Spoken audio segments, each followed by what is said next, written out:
بسم اللہ الرحمن الرحیم۔ سفر کربلا۔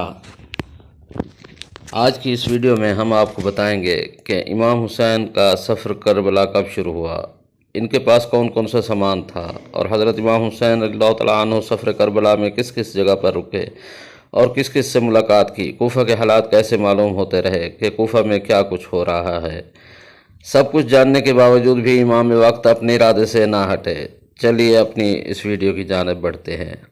اس سے پہلے آپ سامعین سے گزارش ہے کہ ہمارے چینل کو ضرور سبسکرائب اور ویڈیو کو لائک کیجئے تاکہ آپ کو ایسی معلومات ملتی رہیں۔ بڑھتے ہیں اپنی ویڈیو کی جانب۔ سب سے پہلے ہم مکہ مکرمہ سے کربلا کا فاصلہ معلوم کرنے کی کوشش کرتے ہیں۔ مکہ سے کربلا تقریباً 1731 کلومیٹر ہے۔ یہ فاصلہ گوگل میپ کے مطابق 18 گھنٹے بذریعہ گاڑی وغیرہ طے کیا جا سکتا ہے، مگر آج سے 1384 سال پہلے یہ فاصلہ ایک مشکل اور تکلیف دہ راستہ تھا، جس پر امام علی مقام سیدنا حسین ابن علی رضی اللہ تعالیٰ عنہ نے اپنا سفر 8 ذوالحج 60 ہجری یعنی 10 ستمبر 680 عیسوی کو اپنے اہل خانہ کے ساتھ شروع کیا، اور 22 دن بعد مورخہ 2 محرم 61 ہجری اور عیسوی تاریخ 3 اکتوبر 680 عیسوی کو اپنے سفر کا اختتام کربلا میں کیا۔ اس آرٹیکل میں ہم ان 14 مقامات کا بھی ذکر کریں گے جہاں جہاں امام علی مقام اپنے سفر کربلا میں رکے، تاکہ جو لوگ نہیں جانتے انہیں سفر اور راستے کی تھوڑی آگاہی ہو سکے۔ اس سفر میں ان کے پاس جو سامان تھا اس کی ڈیٹیل کچھ اس طرح سے ہے: 180 اونٹ، 5 زرہ، 126 گھوڑے، 35 تلواریں، 1 علم پاک، چند ڈھالیں، 31 پانی کی مشکیں، 1 جھولا علی اصغر۔ سفر شروع کرنے کے بعد تاریخ کی کتابوں میں 14 مختلف مقامات کا ذکر ملتا ہے جہاں امام علی مقام سیدنا حسین ابن علی رضی اللہ تعالیٰ عنہ نے یا پڑاؤ کیا یا مختلف لوگوں سے ملے یا لوگوں سے خطاب کیا۔ نمبر 1 الصفا۔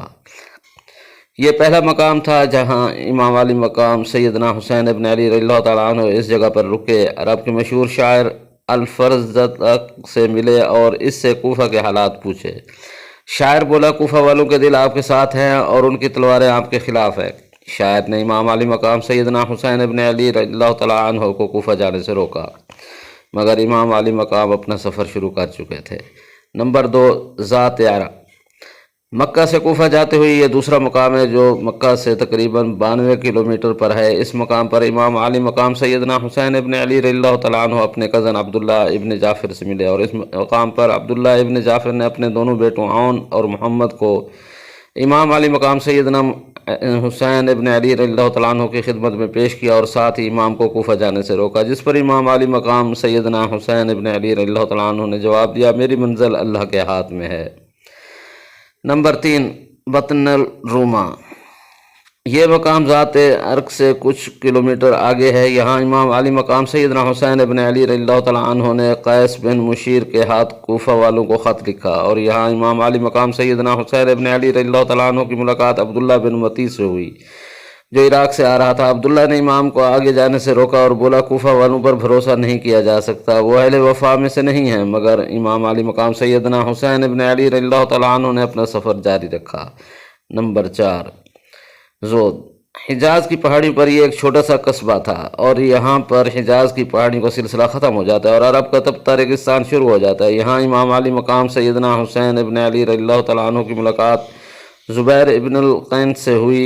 اسے جب پتہ چلا کہ امام علی مقام کس مقصد کے لیے جا رہے ہیں تو اس نے اپنا تمام سامان اپنی بیوی کے حوالے کیا اور اسے کہا کہ تم گھر جاؤ، میری خواہش ہے کہ میں امام کے ساتھ جاؤں اور شہید ہو جاؤں۔ نمبر 5 زبالہ۔ اس مقام پر امام علی مقام سیدنا حسین ابن علی رضی اللہ تعالیٰ عنہ کی ملاقات 2 آدمیوں سے ہوئی جن کا تعلق عرب کے قبیلہ ازدی سے تھا۔ انہوں نے امام علی مقام کو کوفہ والوں کے ہاتھوں جناب مسلم بن عقیل کی شہادت کی خبر دی۔ امام علی مقام سیدنا حسین ابن علی رضی اللہ تعالیٰ عنہ نے فرمایا، بے شک ہم اللہ کے لیے ہیں اور اسی کی طرف لوٹ کر جانے والے ہیں، اور بے شک وہ ہماری قربانیوں کا حساب رکھنے والا ہے۔ اس مقام پر امام علی مقام نے اپنے ساتھ چلنے والوں کو بتایا کہ جناب مسلم اور جناب ہانی کو شہید کر دیا گیا ہے اور کوفہ والے ہماری نصرت نہیں کریں گے۔ سیدنا امام نے اس مقام پر فرمایا، جو چھوڑ کر جانا چاہتا ہے واپس چلا جائے۔ بہت سے قبائل جو راستے میں امام علی مقام کے ساتھ اس امید پر چل پڑے تھے کہ انہیں مال و دولت ملے گی، اس مقام پر ادھر ادھر بکھر گئے اور واپس اپنے گھروں کو لوٹ گئے۔ اور امام علی مقام کے ساتھ ان کے اہل خانہ سمیت تقریباً 50 لوگ رہ گئے۔ نمبر 6، بطن العقیق۔ اس مقام پر امام علی مقام سیدنا حسین ابن علی رضی اللہ تعالیٰ عنہ اکرمہ قبیلے کے ایک آدمی سے ملے، جس نے امام علی مقام کو آگاہ کیا کہ کوفہ میں آپ کا کوئی دوست نہیں، کوفہ کو یزید کے لشکر نے گھیرے میں لے لیا ہے اور اس کے داخلی اور خارجی راستے بند کر دیے گئے ہیں، آپ کوفہ تشریف نہ لے جائیں۔ یہاں بھی امام علی مقام نے اپنا سفر جاری رکھا۔ نمبر 7، سورت۔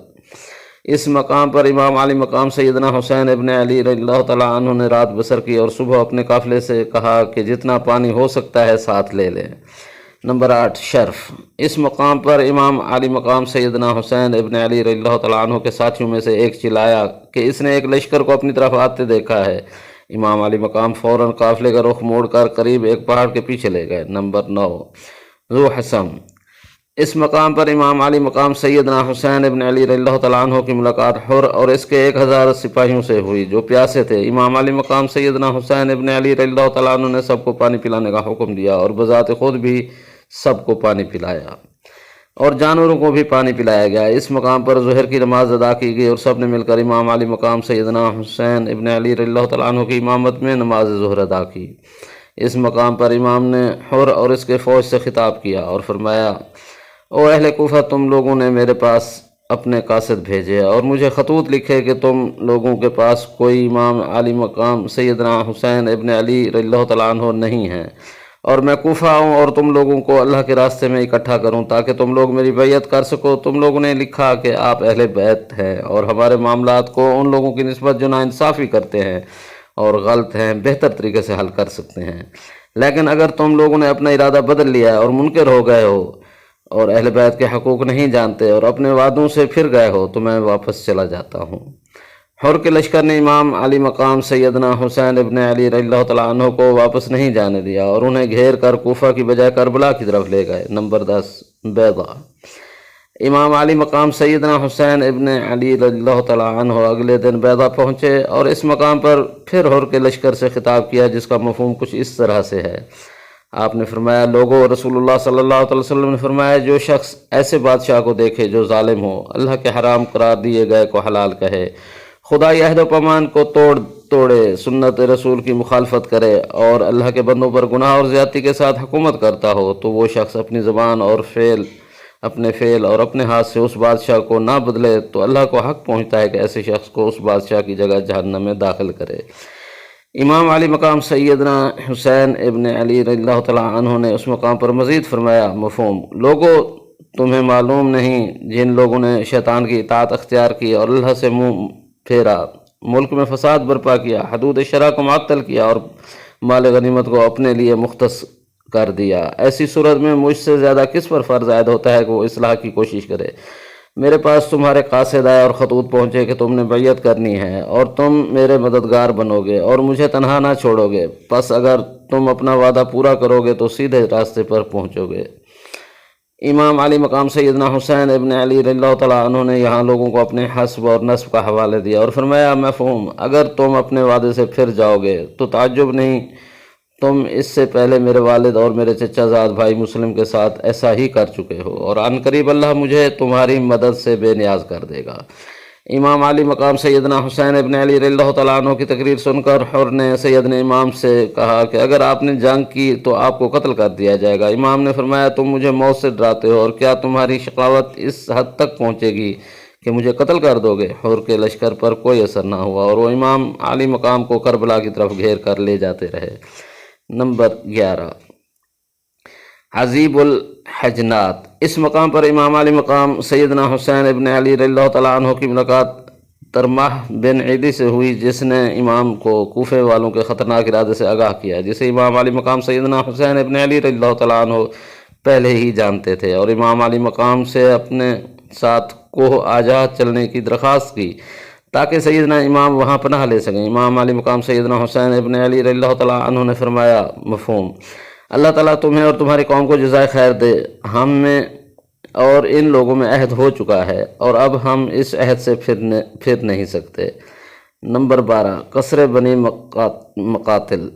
فیصلہ ہو چکا تھا کہ امام علی مقام سیدنا حسین ابن علی رضی اللہ تعالیٰ عنہ کو کوفہ نہیں جانے دیا جائے گا، چنانچہ حر کے لشکر نے کوفہ کا راستہ بدل کر امام علی مقام کو گھیر کر کربلا کی طرف لے جانا شروع کر دیا، اور سیدنا امام راستے میں قصر بنی مقاتل رکے، اور شام کے وقت میں امام علی مقام سیدنا حسین ابن علی رضی اللہ تعالیٰ عنہ نے فرمایا بے شک ہم اللہ کے لیے ہیں اور اسی کی طرف لوٹ کر جانے والے ہیں۔ امام علی مقام سیدنا حسین ابن علی رضی اللہ تعالیٰ عنہ کے 18 سالہ بیٹے علی اکبر سیدنا امام کے قریب آئے تو امام علی مقام نے فرمایا کہ انہوں نے خواب میں کسی کو کہتے سنا ہے کہ یہ لوگ انہیں قتل کرنے والے ہیں، جس پر جناب علی اکبر نے امام علی مقام کو تسلی دی اور فرمایا مفہوم، کیا ہم سیدھے راستے پر نہیں ہیں؟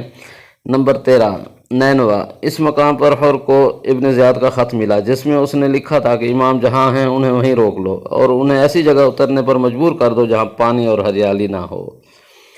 حر نے امام علی مقام سیدنا حسین ابن علی رضی اللہ تعالیٰ عنہ کو ابن زیاد کے خط سے آگاہ کیا۔ آپ نے فرمایا ہم اپنی مرضی سے نینوا میں خیمہ زن ہوں گے، جس پر حر نے کہا کہ ابن زیاد کے جاسوس ہر چیز کی نگرانی کر رہے ہیں، لہٰذا میں آپ کو ایسا نہیں کرنے دے سکتا۔ پھر امام علی مقام سیدنا حسین ابن علی رضی اللہ تعالیٰ عنہ کا قافلہ ایک مقام پر پہنچا تو سیدنا امام نے پوچھا اس جگہ کا کیا نام ہے؟ کسی نے جواب دیا کربلا۔ امام علی مقام نے فرمایا یہ کرب و بلا کی جگہ ہے، یہ وہ جگہ ہے جہاں ہمیں قتل کیا جائے گا۔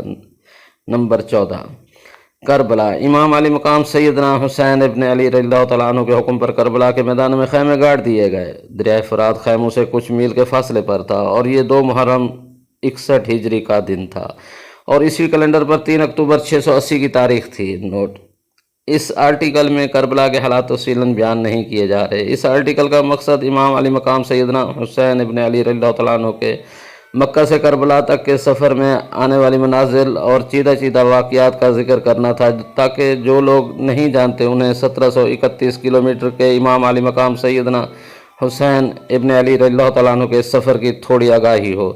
28 رجب المرجب سیدنا مولا حسین رضی اللہ تعالیٰ عنہ کی مدینہ سے کربلا روانگی۔ یہ سفر آل رسول صلی اللہ علیہ وسلم کی سیدزادیوں کا مدینہ منورہ سے کربلا تک کا پہلا سفر تھا۔